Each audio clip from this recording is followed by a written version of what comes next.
Salam. Assalamu alaikum mutane na ya gida ya yau taku ce Hadiza. A wannan bidiyo na kawo interview section ne ni da wani colleague ɗina shi ma lawyer ne and currently yana France. Zai gaya mana ya samu admission zuwa France. To ya gaya mana in dole ne mutane sai su dinga tunani wai yes za mu je karatu a France. Do you have to speak French before you study in France? Ko ana turanci a wajen? To yau dai bidiyon nan because I had to like beg him for the time. He's very busy, kun gani? So it will be based on studying in France and then how did he go about it? Ta yaya ya samu admission? What are the financial costs involved? Kun gani? Ku biyo mu a wannan interview ɗin nan domin ku samu most of your questions da kuke tambaya. Okay, ta yaya zan shigo Europe in zo yi karatu? Ta yaya zan samu wannan? Okay, kuɗin karatun nan is very expensive. What are the available opportunities? Kun gani on how to go about this? Kar ku manta ku danna like, kar ku manta ku yi following ɗin page ɗin nan, kuma ku danna notification button saboda za ku dinga kallon complete video ɗin nan za ku gan shi a YouTube channel ɗin nawa da zan saka link ɗin nan a comment section. Ku taimaka ku kalla duk abubuwan nan. In kuna da any question sai ku saka shi insha Allahu duk ranar Sunday za mu dinga zuwa live in answering all your questions. So mu je. To zai ba mu just like a brief introduction and then listen to the interview section. To, na gode. Bismillah. Okay. Assalamu alaikum. Barkanmu da warhaka sannan kuma barkanmu da wuni da ganin wannan lokaci. Ina matuƙar godiya barista bisa ga wannan ainihin gayyata zan ce domin mu tattauna akan waɗannan abubuwa waɗanda mutane da yawa sukan nemi ko kuma sukan yi mamakin abubuwan yadda suke faruwa ko kuma abubuwan baki ɗaya ya ake yin shi ne. Tukunna kamar yadda kika fara ainihin shimfiɗa cewa ainihin na gabatar da kaina, sunana Jamilu ko Jamil. Anyway duk wanda ka faɗa ko kika faɗa ya yi daidai. Ka haɗa barista ma, barista Jamilu ne sunansa barista ne. So kuma a Nigeria kenan fa ba a nan Turai ba. So alhamdulillah gaskiya.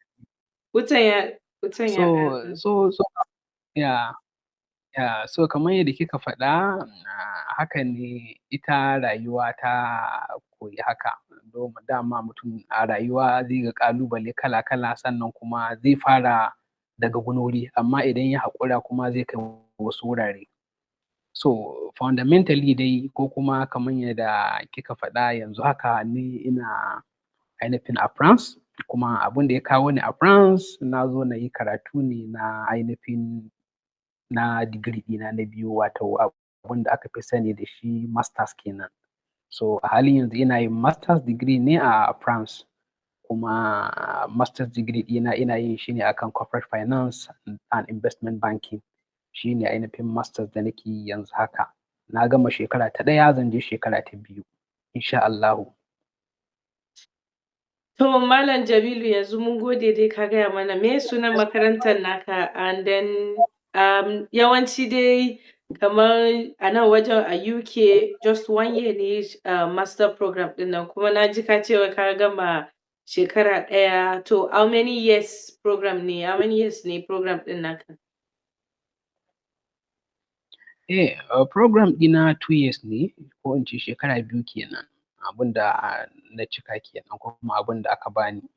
Kuma dalilin da yasa aka bani ainihin har shekara 2 shine saboda ainihin idan kika lura ko kuma kamar yadda kika faɗa cewa ni lauya ne a Nigeria. So kuma nan course da nake yi ba yana da alaƙa gaskiya da law amma ba irin alaƙa ta kusa ba haka. Ainihin haka. So kin ga idan na ce in je in fara ainihin masters aji na biyu shekara ta biyu directly, so I will miss a lot of things. Ba zan samu daman gane wasu abubuwa ba da ya kamata na gane akan wasu concept ko kuma akan wasu abubuwa da ya kamata na sani na wannan fagen da nake neman ainihin yanzu in ƙware akan shi.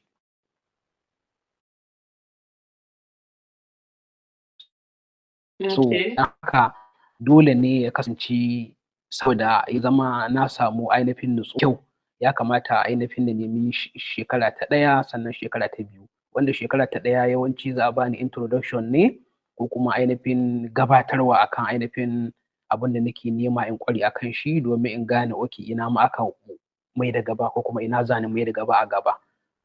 Unlike kaman in je kawai in shiga aji ba tare da aji na biyu ba tare da na samu ina da wani fundamental knowledge ba na abin da na zo karanta, so zan fuskanci ƙalubale da yawa ko kuma zan iya ganin abubuwan akwai damuwa akan shi, zan sha wahala matuƙa sosai. Shi yasa na zaɓi cewa to gaskiya ya kamata na fara karatuna ainihin da a shekara ɗaya ko shekara biyu, shekara uku haka, like ya danganta daga mutum abin da ya zaɓa.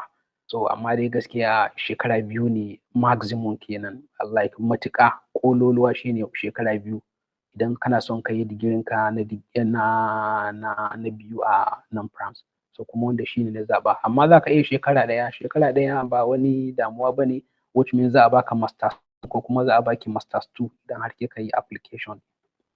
Insha Allah. Okay, to mun gode. And that means za mu ba da kamar advice shine wai if you are going for your master's program, it should be relevant to your degree. Ko ba haka ba? Haka ne kamar yadda kika faɗa, yana da kyau gaskiya ya zama relevant to your degree idan though ba zan ce yana da kyau ba, kowa ya danganta da ainihin tsarin rayuwarsa ko kuma abin da yake so ya cimma, wato ambition ɗin shi. Akwai ainihin long life goals ko kuma life dreams in other words. Wani yana da maybe wani zai iya karanta biology ko chemistry sai ya ga cewa to biology da ya ɗauka maybe iyayensa ne suka ce ya ɗauki wannan. So kuma yanzu ya kai lokacin da hankalin shi ya kawo like ƙarfin shi ya kai ya gane cewa kai wannan career choice da aka yi mai na iyayensa chemistry da yake yi ko engineering ba ya son shi. Abin da ya fi ganin ko ƙarfin shi ya kamata ko kuma ya fiye ganin cewa ƙila ainihin opportunities sun fi zuwa akan harkan gudanarwa, in other words management maybe. Yana iya cewa kai daga yau shi zai bar engineering ɗin nan saboda engineering yanzu ma da yi shi har yanzu ba komai. So don haka zai yi tafiya ya canja course domin ya san cewa okay ina neman zan ƙware akan kaza ko zan yi kaza ko kuma ga abin da nake nema na yi. So fundamentally abin da yake ainihin influencing ko kuma yake canja ma mutum ainihin ra'ayi akan ko ya je masters 1 ko 2 shine course. Sannan kuma course ɗin da za ka je ko kuma abin da kake so ka ƙware akan shi ya danganta ainihin menene tsarin ka na rayuwa, menene plan ɗinka ko kuma menene plan ɗinki. Wasu za su yi digiri ɗinsu na farko, za su je idan za su yi na biyu bai da ma alaƙa ta kusa ko ta nesa. Ko a ajinmu na san inda muke karatu akwai su. Za ka ga na san akwai ma wata wadda na haɗu da ita a makaranta, ta karanta biology amma kuma yanzu tana digital marketing. So kun ga rayuwa kenan. Ina son ta ƙware akan kasuwanci na ainihin na kaman yawwa na irin kaman harkan da bond da komai a digital marketing dai. No, naka No, kenan digital na corporate management. Yawwa nawa corporate finance ne, harkan ya za a taimaki corporate finance. So nawa yanzu na dawo ta hanyoyin harkoki ya fi alaƙa ainihin kaman da ainihin lissafi da kuma tunanin ya za a yi a taimaki kamfanona ko kuma masana'antu domin su haɓaka ainihin su haɓaka kasuwancinsu ta hanyar samun isassun kuɗin da za su shigo a cikin harkan kasuwanci. Sannan kuma ya ƙunshi ta hanyoyin da za a iya kula da su domin a gane cewa idan za a sayar da kamfani ko idan za a saya me ya kamata a kula, me za mu duba, me ake kallo, nawa ne ma za a sayi kamfanin da sauransu duka yana cikin abubuwan da yanzu muke koya ni a ɓangare na. Amma kaman wata ƙawa da na haɗu da ita ko kuma wata wadda ita ma ta karanci wani abu daban kuma yanzu tana wani abu, ta karanci biology ne a BSc ɗinta, amma yanzu tana digital marketing. So in kika dubi digital marketing harkan kasuwanci ta hanyar amfani da social media ko kuma shi ne maybe wanda yawanci da yawa mutane sukan yi, sai su ɗora status ɗinsu na irin WhatsApp ko Facebook, muna tallan muna sayan garafa ko Tunda atamfa. yanzu dai komai da komai ya zama internet. Yawwa, to kin ga Da ita abin ta social media zaɓi ko ina. yawwa, to kin ga abin ta zaɓi ta ƙware, wanda idan kika dubi biology kika ɗora shi a ɗayan ɓangaren, sannan kuma kika dubi ainihin harkan digital marketing, kin ga ba su da wani alaƙa ko ta kusa ko ta nesa da ita, saboda tana da biology a da, so yanzu ta dawo harkan kasuwanci take yi kuma digital marketing. Kowa dai ya san ko kuma mun san abin da ake ce ma digital marketing. So digital marketing na zo Okay. yanzu law na yi, maganan turanci ake yi a law A ina da ka yi sauran law. first degree ɗin naka? A France ka yi first degree ɗin naka? A'a, a Nigeria na yi. A Na je wane Ahmadu school ka Bello, yi? A wane na yi university ka makarantar je? na je jami'ar Ahmadu Bello ne da take Zaria, Okay. sannan kuma na ƙare na je ainihin Nigerian Law School da yake a Enugu, wanda ake Enugu. ce ma Namani. A can na gama. Okay. Na yi tunanin Lawyer. har da maybe ko a France ka gama karatu ka yi first degree ɗin naka ne. No, no, no, To ba ya ake koyar da ku ne? Like the teaching style. Da Turanci ake yi ko French? Saboda wasu za su dinga tunani maybe tunda wai France ne, France ba a Turanci a France sai French. To za su dinga fara maybe ko in je ko kan in je. so gaskiya kamar yadda aka sani, kusan Turanci yana cikin ainihin harshe ko kuma language da ake ainihin amfani da shi kusan a ko'ina a faɗin duniya, ko kuma shi ne kaman one of the best language da aka fi amfani da shi a duniya a halin yanzu. Ina ganin yana cikin major language ko kuma maybe number one language in the world wanda da ka je. So babu wani ƙasa da za ka je ka ce ba za ka Turanci. samu wanda yake Turanci ba. Sannan kuma babu wani ƙasa da za ka je ka ce ba za ka samu wasu ainihin manhajan karatu da ake gudanarwa da Turanci ba, za ka samu. Sai dai ƙila za ka samu yawancin courses da ake koyarwa ko kuma wasu manhaja da ake yawan sawa a cikin makaranta, yawanci sun fi zama a wannan yaren na wannan ƙasan. So kamar haka ne shi ma gaskiya a wannan ƙasar ta ainihin France. Akwai ainihin courses na Turanci, sannan kuma akwai courses na ainihin Faransanci. So Okay. idan ka zo matsayinka na kai ka karanci Turanci, za ka iya application ɗinka ya zama da Turanci.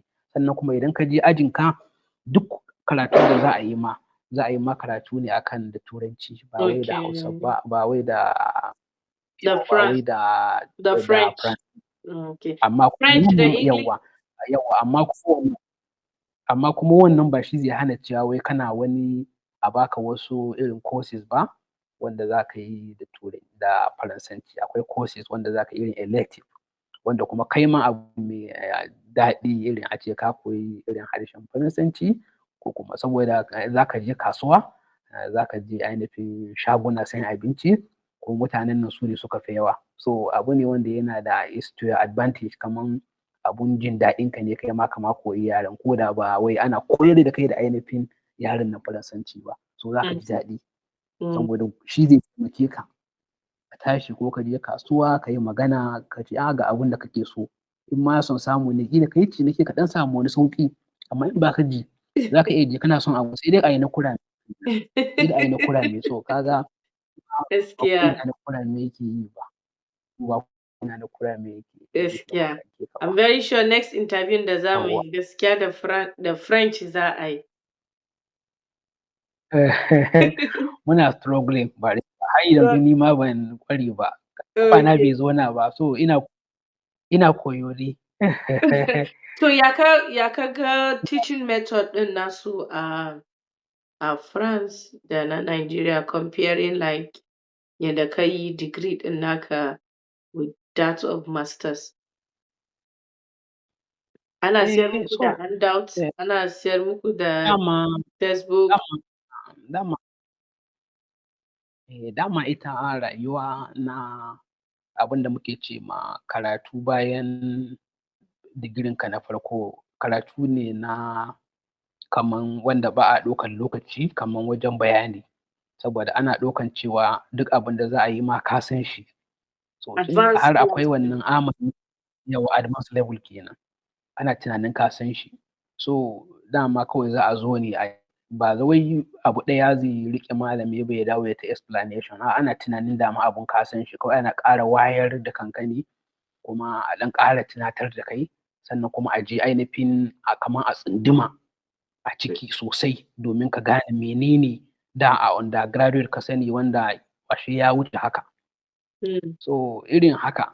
So kuma gaskiya akwai malamai haziƙai masu ƙoƙarin cewa ya za ka yi ka gane, ya za ka yi ka yi amfani da abun, sannan kuma ko jarabawa da ake badawa da sauransu abun alfahari ne, abun jin daɗi, saboda ana yin ma jarabawa ne ka gane, ba wai kaman idan kika dubi system ɗin gida ka haddace ba, ko ka gane ko baka gane ba, a'a nan za a yi ma ne ka gane. Za a kawo ma kaman abin da ake ce ma scenario ko case studies in other words. Idan aka kawo ma case studies, ana amfani da wannan case studies ana tunanin kai amfani da shi ka amsa, kuma wannan case studies kaman labari ne za a baka domin kai amfani da shi, wanda za ka gan shi kaman a zahirance ana son ka ainihin aiwatar da kaman abun da ake nuna ma ne a zahirance, da za ka gan shi ya za ka yi. So wanda kin ga welcome. Though waɗanda kaman suka yi law dama case studies gaskiya ba baƙonsu ba ne, suna haɗuwa da dama case studies. So ba ko yaya za a ce wai case study. Wasu wanda ba su saba da irin case studies ba, so kin ga irin waɗannan za su ɗan ga cewa za su je exam su ga ainihin an ba su irin PG kusan guda 8 guda 7 da labari, kaman just mutum ya je WAEC na reading comprehension, haka zai ga exam sometime. Wanda ana son ka karanta labari daga baya ka zo ka fidda ansa, ka faɗi menene za ka yi, me ya kamata ka yi, wace shawara za ka bada. So kin ga kaman an ɗora mutum ne ainihin wani tafarki wanda ake nuna masa cewa to kai yana ganin ga abun da muka nuna ma, amma ba wai jarabawa bane da ake nuna what is define, critically discuss, no examine, elaborate, ba shi ba. Wanda kin san a Nigeria yawa kin san a Nigeria yawanci shi zaki ga ana yi list, mention, no. Za a kawo ma shi ne a cikin labari saboda kai za ka sa shi ka gane cewa ga abun da ake nema a ciki. Allah ya taimake mu. To an haife ka ne a France ne ko a ina aka haife ka? Ni France na zo ne. Na zo France. Ni ɗan Nigeria ne cikakke, kuma an haife ni a Nigeria, in fact ma a arewacin Nigeria. A can aka haife ni, state of origin ina To ta yaya Zamfara ka state. shigo France? So na zo France na samu scholarship ne ta hannun PTDF, that is Petroleum Development Trust Fund. Ta haka na samu scholarship, kuma da na samu scholarship Allah ya tabbatar da ni na samu scholarship, na fara neman admission. To a haka na France gaskiya. Haka nake. Scholarship ɗin fully funded scholarship ne ko partly funded scholarship? No, fully funded scholarship ne. Ta yaya ka samu scholarship ɗin? PTDF duk shekara a Nigeria, which means Petroleum Trust Fund, right? Yeah, PTDF, Petroleum Trust Development Fund.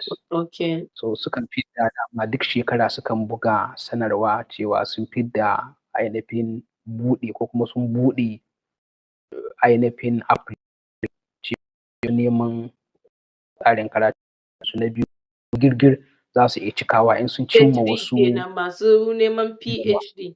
Yawwa PhD, idan sun cika wasu sharuɗa waɗanda suka gindaya sun wannan ainihin sanarwan ko kuma da suke fiddawa, sai kana iya ka cika ko kina iya ki cika. Kowa in dai kai ɗan Najeriya ne kana da daman ka cika in ka cimma waɗannan sharuɗin da ake nema a cikin tsarin da suka buga. Sannan kuma idan ka cika sai ka jira menene ake nema, idan an kira ka interview sai ka je ka yi interview. Idan ka ka ci daga baya za ka iya ganin maybe step na To gaba ko me ya mu kamata yi ka shi yi step har by step. Yi haƙuri barista. Like saboda ka fara ba mu like an fara rushing ɗin namu da informations. So saboda mutanen da suke sauraron namu, we should go it step by step. Yanzu what are the criterias? What are the criterias? What are the criterias for applying for the scholarship?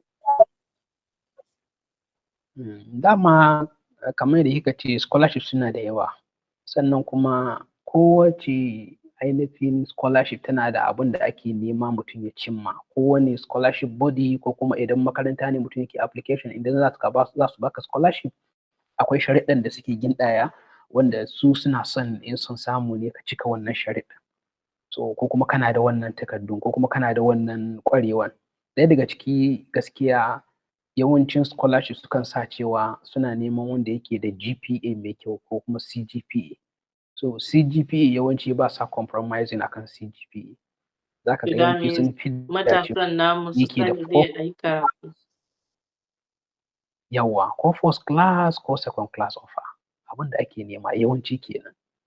Kuma ko second class offer ɗin za ka ga ana gaskiya idan point ɗinka yana da ƙarfi, second class offer ɗinka yana da ƙarfi shine yake nuna cewa kaman kana da kaman tunanin ko kuma akwai tunanin cewa gaskiya akwai tunanin nasara Very ko intelligent kuma and son yawwa you're very intelligent focused. which zai taimake ka wajen wani assessment na cewa okay at least baka yi wasa ba. Saboda abun da yake faruwa akan scholarship duk wanda zai baka scholarship yana tunanin investing ne a gare ka. So kuma ya zai sa manyan kuɗi a gare ka ya tabbatar da cewa lallai idan ka je za ka iya karatu shine. So kuma ya zai ya gane za ka iya karatun shi dai bai san gaibi ba. Idan ba Allah ba ne shi kuma ba wani wahayi ake mai ba. Zai ya gane cewa kai za ka iya tafiya ka yi mai kyau amma bayan ka abin da ka yi a baya shi zai iya nuna masa cewa ko ya ainihin gamsar da shi cewa lallai wannan zai iya yi da kyau. So akwai abubuwan da za a iya dubawa me ka yi achieving. An taɓa baka wani award saboda maybe you are best student of the year, maybe best hardworking employee ko kuma wani abu mai kama da haka. Which means dama kana da record kuma wannan abun yana a jininka. Kuma shi zai nuna cewa kenan idan aka baka wannan kuma ka je lallai za ka yi abun da gaske. Saboda dama ba baƙonka ba ne so ka saba sai dai ka ci gaba ko kuma ƙila ka ma yi abun da ya fi abun da ka yi a baya. Okay. So saboda da muka yi magana da na sani dai want to talk about PTDF, right? Scholarship. So the major criterion da ake so shine wai shi ɗan Najeriya ne and then yana da first class ko second class offer and then in masu PhD ne they want the PhD course da zai yi should relate to his masters. Ka gane? And those are part of Ba the dole criteria. And then wasu kuma sai su ce wai inda akwai wani award ka gane like irin su dissertation ɗin nan ko wani abu. So those are part of it. To yanzu ka gaya mana wai ka yi interview. Like do you remember wani interview questions aka tambaye ka? Kuma ta ya interview ta yi? Written ne ko physical interview? Da gaskiya physical interview ne. Za a iya ma online kuma za a iya ma ka je centers nasu. Akwai Okay. centers ɗinsu a kudu Najeriya ko a Abuja ko kuma a ainihin Port Harcourt ko kuma a Ibadan ko kuma a Kaduna. To na san a waɗannan suke da centoci kuma za ka iya zaɓen duk wanda kake so lokacin da kake application. Sannan kuma yawanci a interview ɗin za ka zo ka gan su ne idan kana nema akwai funnel da za ka nema. Sannan kuma funnel ɗin za ka fuskanta kaman tsarin mutanen da za ka fuskanta wajen interview ɗin.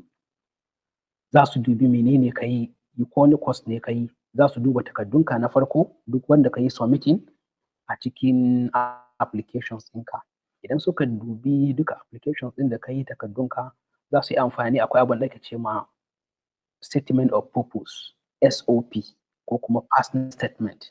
Yana cikin abin da ake so dama ka yi ainihin gabatar ko kuma ka tura dama gurin application ɗinka. So za a iya kallon shi sai a yi ma tambaya saboda me, ko kuma ka faɗi kaza saboda me kake yin kaza. So it's more or less like depends at a point in time da kuma document verification. Amma remember kamin ka yi haka dama sai an ga cewa abin da ka rubuta lallai dama ya gamsar kamin ma a kira ka interview ɗin. So that means your statement of purpose must be convincing. Must be very, very convincing. And it must worth their time to know that yes, wannan mutumin gaskiya babban kifi ne, we should not let him go. We can invest in this person kaman barista. Kai Allah ne, ni har yanzu yaro nake kuma ina ta abubuwa barista. So yanzu ka gaya mana dai interview process ɗinnan da yanda ka samu interview ɗinnan. Is to like lokacin da kake filling ɗin application, is it online ko a takarda ne? How did you fill the application? Kamar yadda muka sani idan muka duba tsarin duniya tana koma ainihin digital. Sannan kuma I doubt in akwai wanda yanzu wasu application da ake ko a Nigeria ko kuma a wasu ƙasashe wanda ake cika abubuwa ana rubuce-rubuce da biro, ana yi ne online. So online ake yi. Sannan kuma duk wanda yake so ya yi application na wannan scholarship ɗin zai iya ainihin ƙoƙari ya bi ya yi following kenan ko PTDF a Facebook, suna nan irin a Twitter, da an fidda za su gani suna ainihin sawa duk a waɗannan kafafen nasu. Sannan kuma sukan sa ainihin a jaridu irin Daily Trust cewa sun fidda application, so za ka iya cika. Sannan kuma za ka iya time to time kana visiting ko kina visiting ɗin website ɗin na PTDF ki ga yaushe ake fidda ma wannan tsarin na wannan scholarship ɗin. Saboda da an fidda ki duba ki ga menene kin cika wannan ƙa'idodin, za ki iya amfani ki cika ko za ka iya amfani ka cika. So abin da za ka yi kenan, na ɗaya kenan. Na biyu kuma za ka dubi sauran da aka fidda ƙila, saboda information yana nan dama a website ɗinsu. Za ka iya duba last year da aka fidda a ran wani lokaci aka fidda. So wannan zai ɗan baka kaman wani kaman satan ansa zan ce, ko kuma zan ce satan ansa da za ka ga cewa to ƙila ko wannan shekarar in za su fidda ƙila za su fidda ta wuraren ko zuwa waɗannan lokutan haka.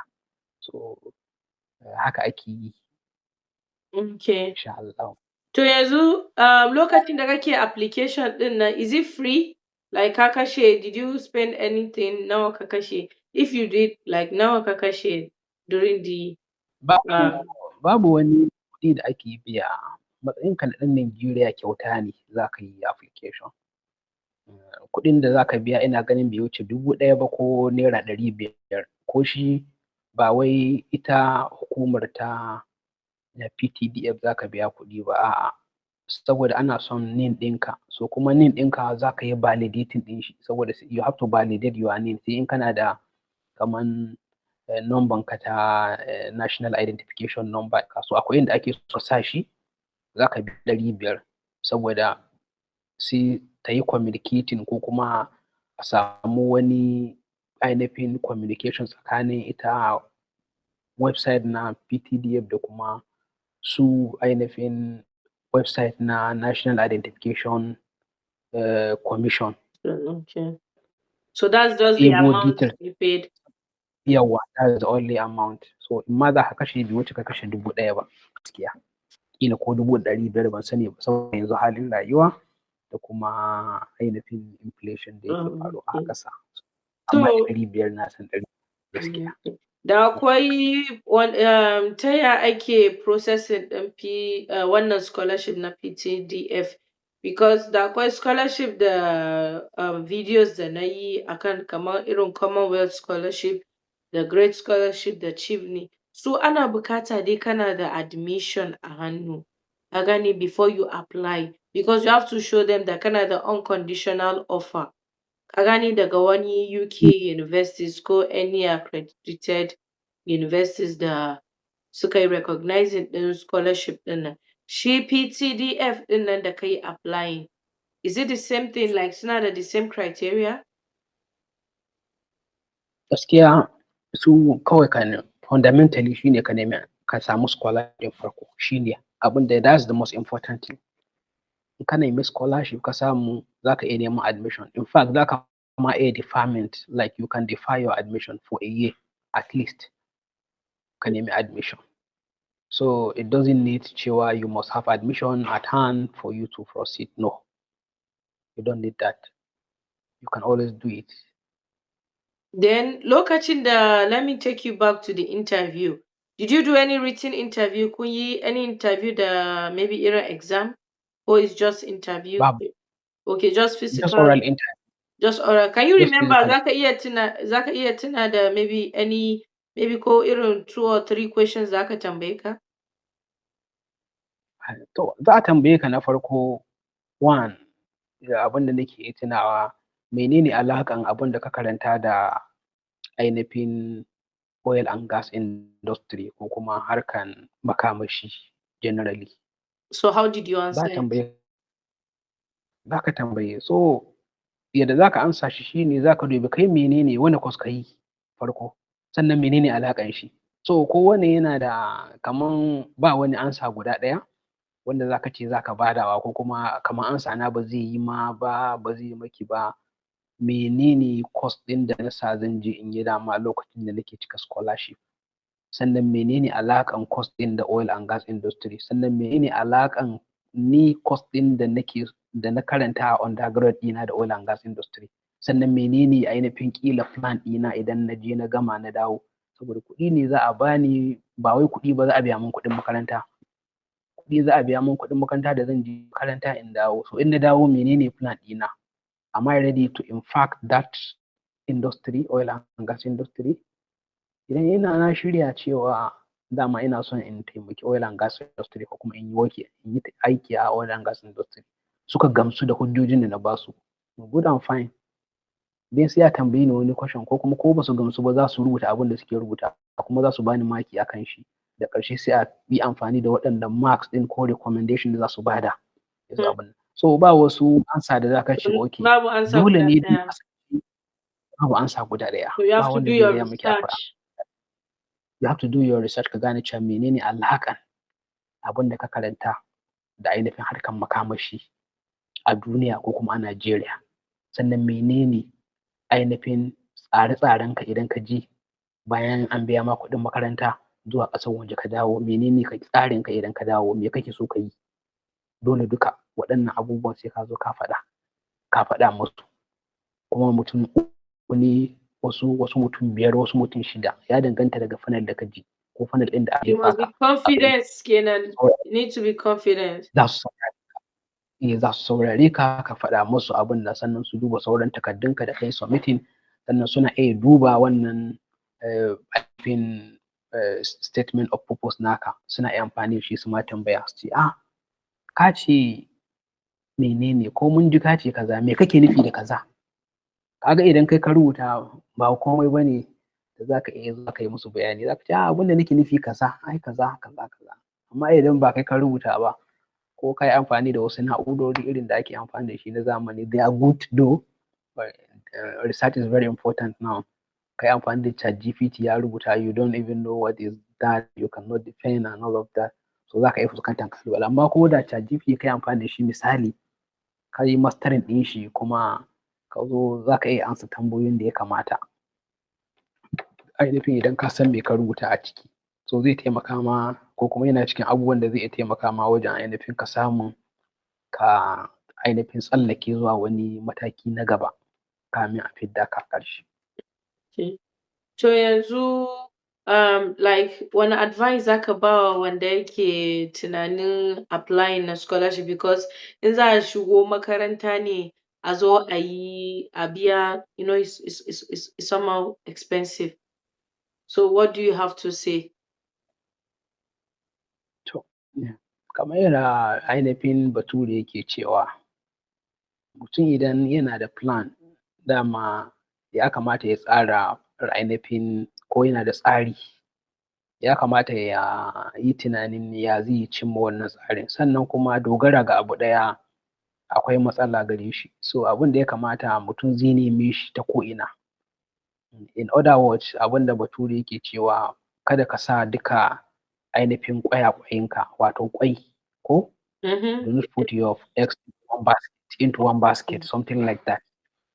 Bature yakan faɗi haka. So ba za ka sa ƙwayaƙwayenka duka cikin ya kamata ka raba su. Akwai PTDF scholarship, apply for it. Akwai Erasmus scholarship, shi ma ka je ka yi application. Akwai Commonwealth scholarship, apply. Akwai schools ma da kake son ka je, su ma waɗannan schools ɗin apply for them. So idan wannan bai samu ba za ka iya samun wannan.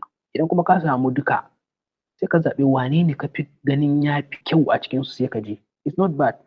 Mutum ba zai taɓa cewa saboda me ko kuma da na sani ya taɓa regretting na cewa saboda me ne application, sai dai mutum ya ce saboda me ban yi application ba.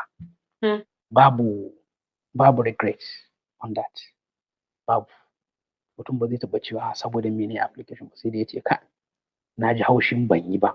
So ka yi ko kuma ki ko guda nawa ne ka gani. Just have time. It's tedious. I know. Everyone knows application na scholarship yana da cin lokaci, yana buƙatan mutum ya, amma dole ainihin tsari ne kake da shi, ko kuma plan ne kake da shi, ko kuma plan kake da shi. Kina son ki cimma wannan, so ya za ki yi? Dole ne ainihin ki samu wasu lokuta waɗanda za ki badawa, ko duka sati ne, ko kuma kullum ne ƙila, ko da minti 30 kike yi domin ki yi searching, ko kuma ƙila kina amfani da weekends kawai for that purpose. Ki tabbatar duk sati akwai abin da kike son ki achieving. Before you know it, kin je kin cimma wannan mataki, ko kuma ka ci. To scholarship din, is it just for men and women, ko is gender, babu any gender discrimination? No. Kin san constitution din. Yawa, constitution din mu na ƙasa ya hana discrimination. Not only. So that means whether you're a man or a woman, za iya apply, ko mace ne ko namiji ne, once you have the qualification you can apply. Da akwai mutanen da za su dinga tunani wai in mace ta yi applying ta samu scholarship ta bar ƙasar Nigeria me iskanci za a dinga yi. What do you have to say about it? So, ni zan ce duk da ba wai irin na shiga wasu harka ba na irin haka, ko kuma ban taɓa jin gaskiya ni haka ba, kusan in ce this is the first time. Kusan ma nan a Turai kowa yana harkan a gaban shi ne. Abin da zan ce, ba ma mai kallon ka so biyu, ko kuma ba mai kallon ki so biyu idan ya ganki a Turai ko ya kalle ki. Kowa yana harkan gaban shi. To babu wani wanda yake da wani lokaci ma da zai kalle ka, ko ya kalle ka so biyu, ko ya kalli me kika sa ko me ka sa. Ina magana ne in particular here a nan da nake a France. Ba wani, kowa yana busy, everyone is rushing to see what he can do. Duk abin da ka yi is for you. In ka ga dama ka sa riga guda ɗaya ka rayu da shi har ka gama, ba mai kallon ka. Ba ma mai kula da cewa rigan da kake sawa, wannan polo da nake sawa black kullum shi nake sawa. Nobody knows. Ba wanda yake kallon ka akan haka. So balantana, so kin ga duk wanda kowa yana harkan gaban shi, ina kake tunanin wani ma ya je enticing. Sannan akwai police, for example, akwai dokoki wanda ma idan ka je ka ce za ka yi harassing wata, ko za ki yi harassing wani sexually, if you report you, maganan cewa za ka fuskanci hukunci kenan. So da akwai safety kenan. So iyaye kar su ji wani tsoro wai a mace ne, I don't want to. Sa dai su fita su samu opportunity. Akwai doka fiye da ƙasashen na Afirka. Okay. To mu ɗan je wajen scholarship ɗin nan. Scholarship ɗin package ɗin, is it just tuition fee kawai suka biya, ko da akwai irin allowance na travelling allowance, feeding allowance, clothing allowance, housing ko me? Scholarship ɗin wani package ne ya zo da shi? Scholarship ɗin PTDF na san yakan zo da akwai flight ticket za a biya ma, sannan kuma akwai ainihin go and come. Idan ka ƙara studies ɗinka za a dawo da kai. Idan za ka tafi za a baka flight ticket ka tafi. Sannan a lokacin da kake karatu shi ma akan yi amfani da wani dama wanda za a zanki baka allowances duk wata, wanda wannan allowances za ka ɗiba ka ci abinci, sannan kuma ka biya ainihin haya, ka saya littattafai, ka yi sauran buƙatunka in kana da buƙata idan canjin ya rage. Idan canjin bai ƙare ba ka jira wani wata ka biya haya, ka ci abinci, haka za ka kama yi har rayuwa har ka samu ka gama course ɗinka ko ka gama abin da kake karatu. Okay.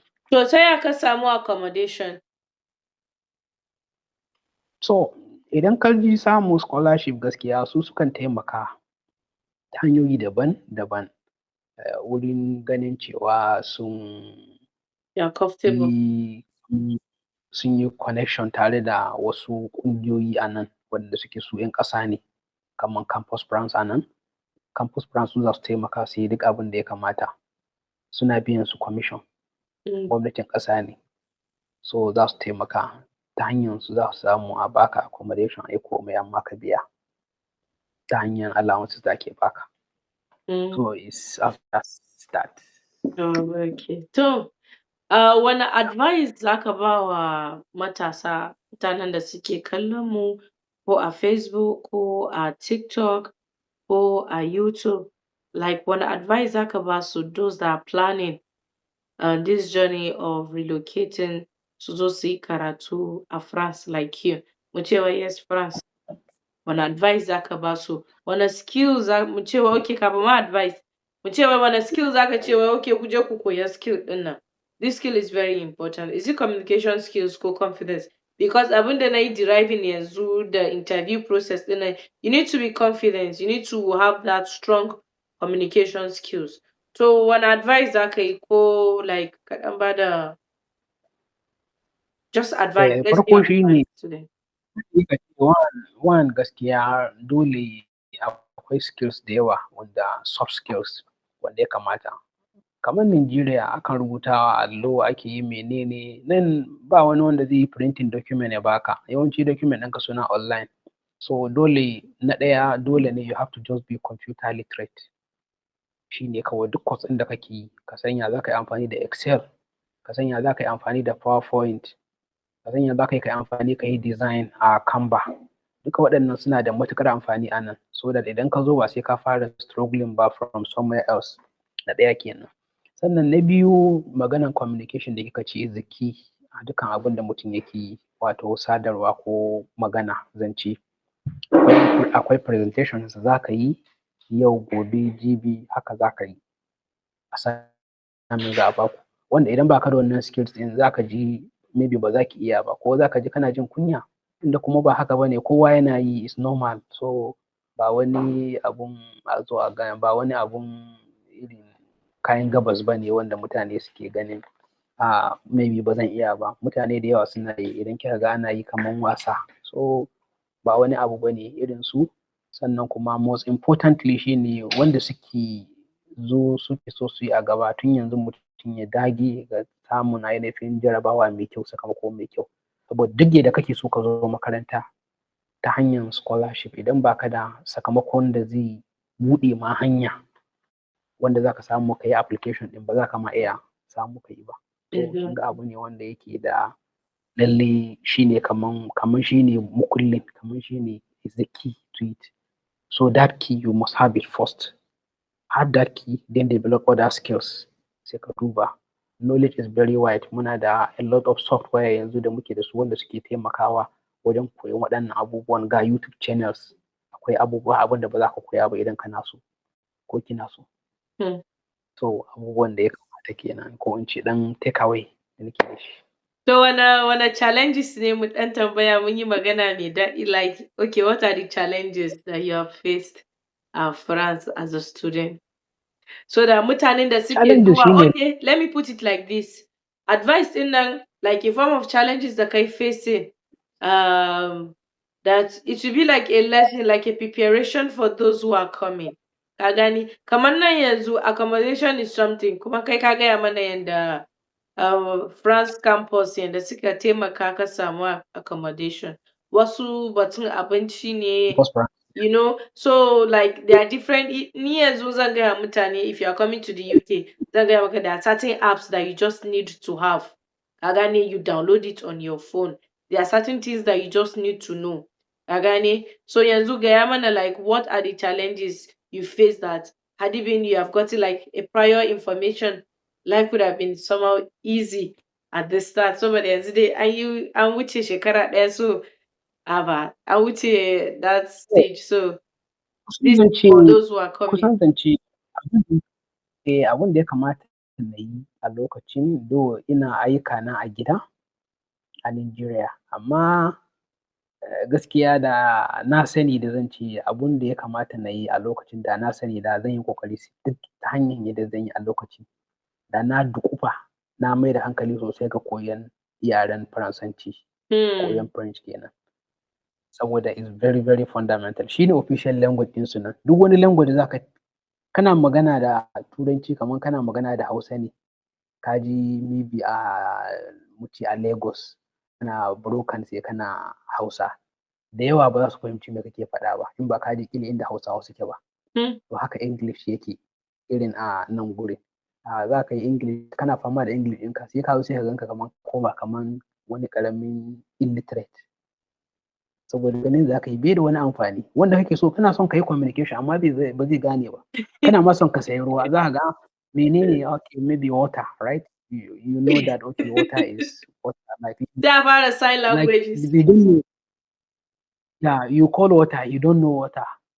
He will start telling you like you call his water in his French word who.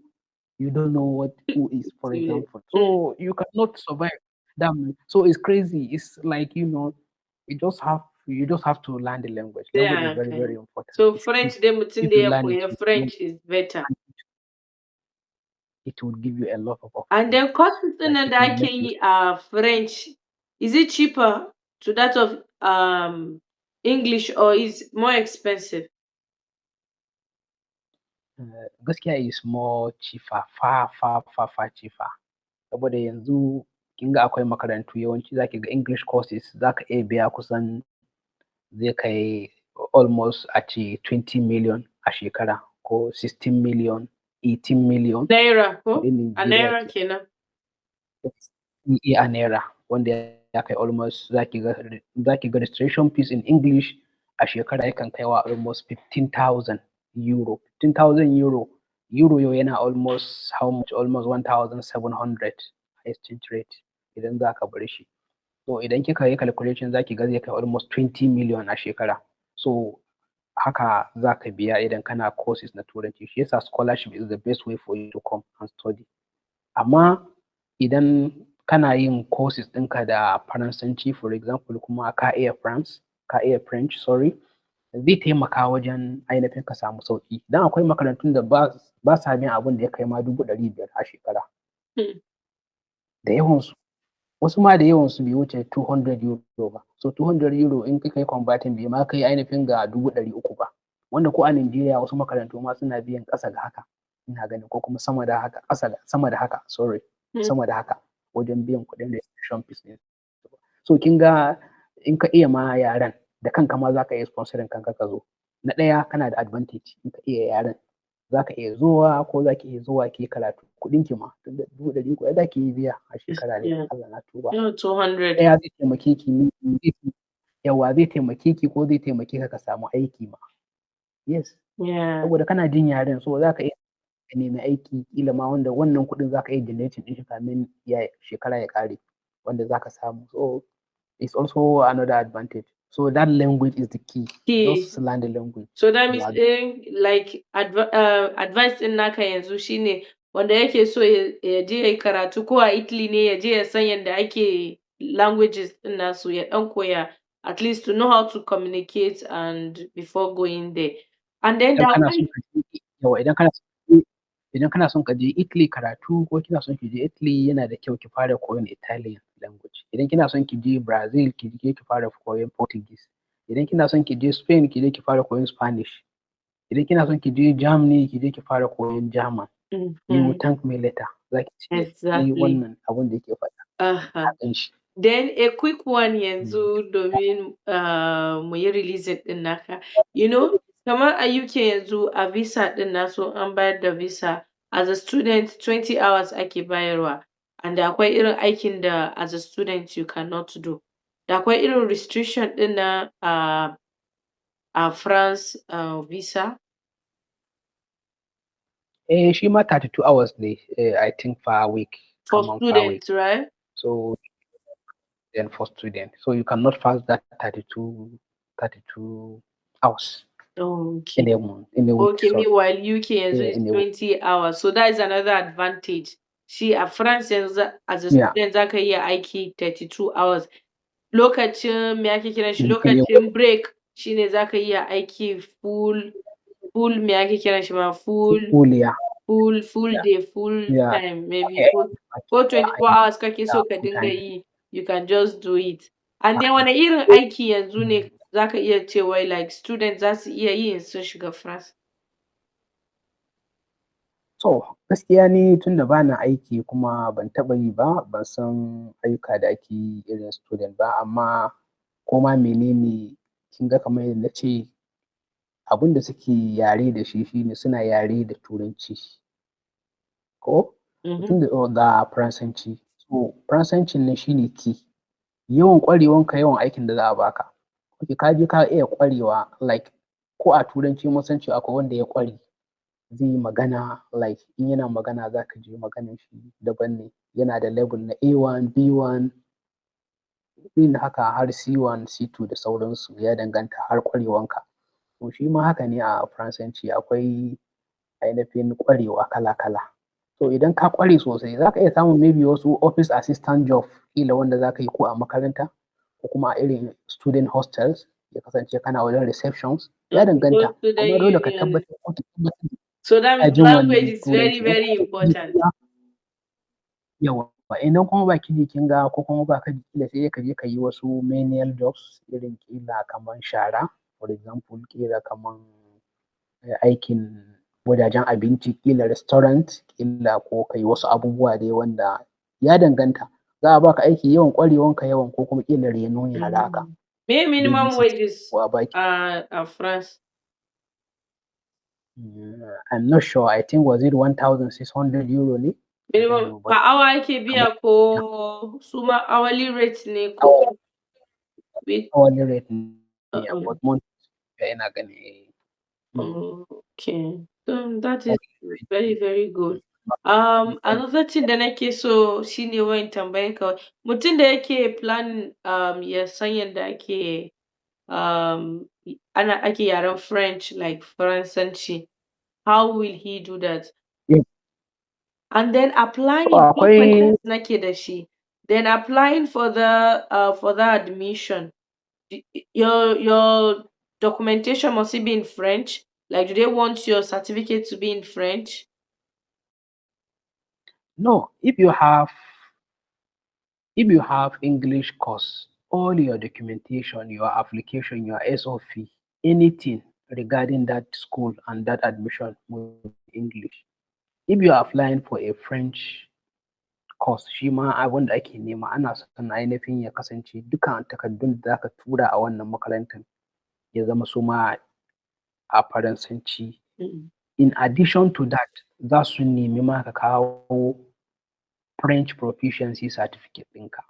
So Okay. kuma French proficiency which means shaidan cewa kana iya magana da harshen Faransanci sosai Okay. mai darajar B1 abin da ake nema yawanci kenan. Mm. Ko C1, C2 ne ko C1 yawanci ba B ba ma C. Saboda shi ne zai sa okay professor yana lecture ka gane me yake faɗa. In ba haka ba za a baka course ɗin ana koyarwa baka san abin da ake faɗa ba. Which means ba za ka ci ba. So kin ga there is problem in summative part of the class. Yeah. So that means the main information Obviously, you not get the main information. you not Okay. get the information. So So Yanzu, sorry, anymore. like yeah, Kuri, we are rounding up, but I want to ask you a quick question. Like, ta ya ka samu kai applying? Like, did you apply through agency? Did you apply directly to the school? How did you apply for those schools? How did you get the admission? I applied directly to the school. Some school will call you for interview ma in kai application. They will send you an email. They will ask you why do you want to even that or why do you even want to have that course that you are. They will grill you. They will use the SOP you submitted as well and ask you, okay, you mentioned this, you mentioned that, you said you have this experience. Why not this? Why are you jumping to go this? They will ask you. Then they will go back again and sit like the admission committee will sit and decide whether to give you admission or to deny you admission. Okay. To yanzu kai ka Yes. nemi admission kenan. Sai nemi admission da kaina. Ka samu makarantun nan kawai ya ka samu like makarantar nan har kai applying? What are the Google criteria you check? was Google was my friend then. Okay. Abokina shine Google. Da Google Okay. eh, Okay, da through Google Google dai. search Kun gane? maybe na sa cewa makarantun da suke koyar da harshen Turanci ko France. courses da ake koyar da harshen Turanci da makarantun a France za a kawo. Sai ka shiga website na wannan makarantar ko ki shiga website na wannan makarantar sai ki ga tsarin courses da ake, sannan me ake nema, sannan yaushe suke buɗewa, sannan akwai neman application fees, ana biyan kuɗin cike makarantar. Akwai makarantun da suna neman ma sai ka biya application fee. So ana Okay. nema, in ana nema nawa ne, idan ana son a biya kuma ya za ka yi ka biya. Duka abubuwa ne wanda za ka nema ya ake, kuma Google shine abokinka. Everything is online yanzu. So there's nothing like Everything is ignorance. online. Ban sani ba, Google it. Abubuwan da baka sani ba, Google it, yeah. Google it. Ka duba shi and Google will give you all the necessary information.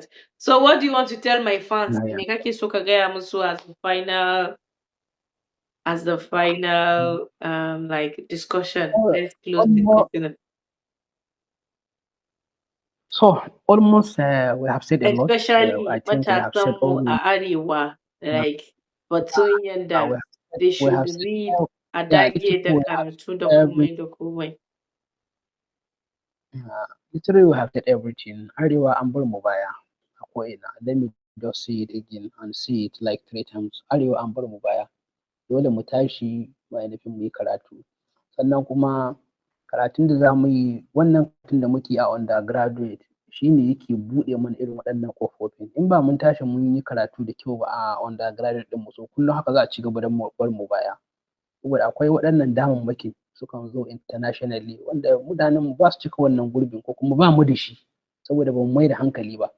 So iyaye ya kamata su yi amfani da wannan daman su san cewa suna bibiyan kaman ainihin yadda yaransu suke karatu a makarantu na ɗaya kenan. Sannan suna ba su ƙwarin gwiwa ta duk yadda za su yi, ta ainihin kuɗi ne gwargwado ana cikin wani yanayi amma dai sun san yadda za su yi su taimake su da ainihin ta hanyar baki like morally su yi supporting ɗinsu cewa ku yi ƙoƙari ku gama da kaza. So ta hanyar haka za su samu wasu abun nan. Kai kuma idan aka baka ko aka baki shawara ki yi karatu ko aka tura ki makaranta, so wani makaranta ba wurin jin daɗi ba ne. Haka muke yanzu ga mu a nan da girmanmu da ainihin Yasa ka ce bayan wuya sai daɗi. Yawwa wasu da iyalinmu za ka iya sometimes za ka iya zama kawai kana zaune har idan ka ga safe haka dare za ka gan shi. So idan ka ce za ka yi karatu ba wai ka zo jin daɗi ba ne ko kuma za ki yi jin daɗi, a'a. Magana ne na cewa wata rana za ka kwanzane, wata rana za ki kwanzane. Mutum ba zai taɓa cewa saboda me ko kuma na sha wahala ba. Abin da ake what matters is the end result. Yau idan na yi bacci ko ban yi bacci ba na yi karatu yau tun yanzu ina zaune a kan inda nake karatu a nan for example misali na zauna na yi karatu har wani safiya ya ƙara dawowa ƙila sai sallah ya je da ni, tashi kuma na dawo for example ko wani ibada ko abinci.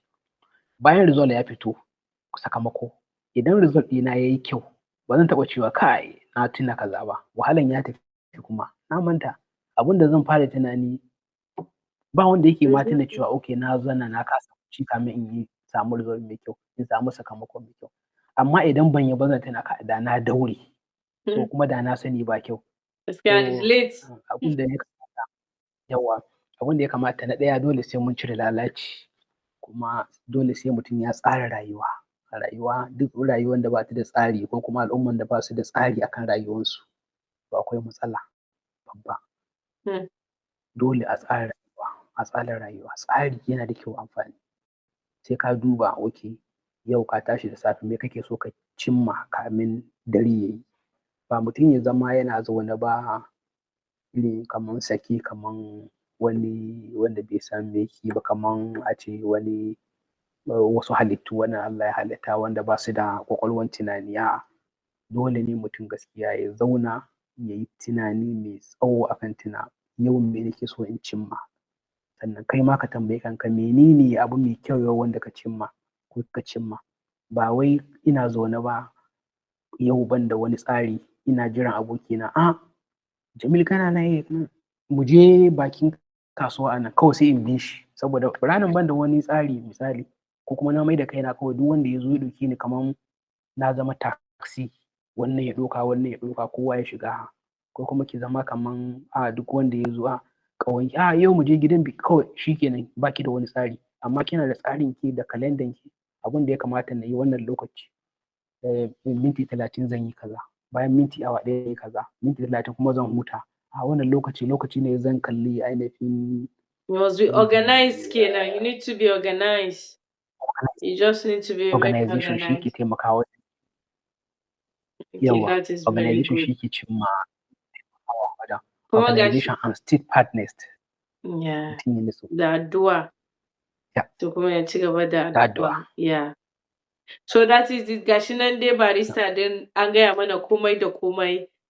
Duk abubuwan da what are the conditions for applying for the scholarship. Inshallah zan yi video akan full video akan yadda za yi applying na PDF scholarship din nan. And then our advice matasan mu ku da kuke kallon mu ku san yadda za a yi. Wasu fa suna da manyan waya. Ka gane? And still they cannot make use of that waya. Wasu da akwai babban waya ga shiga mai kyau but still ba su da laptop. Ba su da laptop. Ana siyan kati a kira ajiya a yi magana da daddare da wannan, but they cannot find their way around YouTube. They cannot find their way around different kind of applications that are very important to them. Skills da akwai skills da wai is very that you can just even learn and they are free. Da akwai platform, da akwai Coursera that you can learn different kind of skills a kansu. Ka gane? There are different kind of applications that you need them. A nan wajen da akwai applications that you need to have them. Domin rayuwar ma ya maka sauki. Ko a karatu ma da akwai applications daban-daban that you use it for research. Ka gane? And it will make your work easier. Da akwai encyclopedia ba inda za ka ce wai za ka nemi wani manya-manyan littattafai. Kamar lokacin da nake makaranta, all what they need is just your school email address and you have access to the library on your phone or your laptop. Ka gane? So laptop is very, very important. Those are important gadgets da ya kamata dai a yi investing. Wasu kuma za a ba su ma scholarship ma ba su ma laptop ma. Still za su je su siyar da shi ne su samu iPhone. iPhone ɗin nan ma ba su san yadda za su yi amfani da shi ba. To Allah dai ya taimake mu, Allah dai ya mana jagora, Allah ya kiyaye. Kuma barista Allah dai ya taimaka. Insha Allah dai ana maka fatan alkhairi insha Allah, best result. Insha Allah distinction. Allah ya sa albarka, Allah ya taimake mu gaba ɗaya insha Allah. Haɗuwa na alkhairi mutane na. Ta ku ce Hadiza, kar ku manta ku danna like, ku yi commenting ya kuka ji da bidiyon nan. Ku taimaka ku kalli bidiyon nan har zuwa ƙarshe.